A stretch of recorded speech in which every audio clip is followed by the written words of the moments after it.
ए guys guys के छ हल्ली गाइस एउटा क्वेसन सबैलाई के गाह्रो केलाई भन्छ यो केमा गाह्रो छ काम नपाएर गाह्रो हुने हो कि या फेरि काम पाएर गाह्रो हुन्छ भन्नु त रातिको 2 बजिरहेछ रातिको 2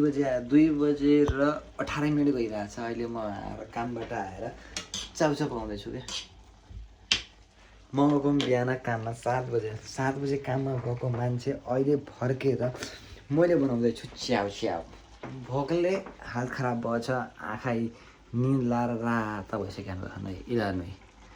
यस्ता राता बखाने कि निन्दले एकदम शरीर टुटिसक्यो खाए अब के गर्ने अब काम पाएर यस्तो गाह्रो भएछ थकाइ लागेछ होइन खाना पनि यहाँ चाउचाउ खाना परिरहेछ भन्ने कि काम नपाएर अब मेरो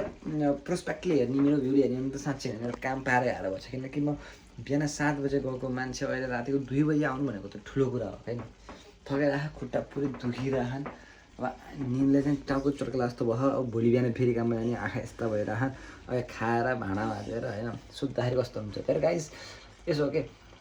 हजुरको माथि डिसाइड छ कि काम पाएर गाह्रो कि अब होटेल जस्तो रेस्टुरेन्ट जस्तो ठाउँमा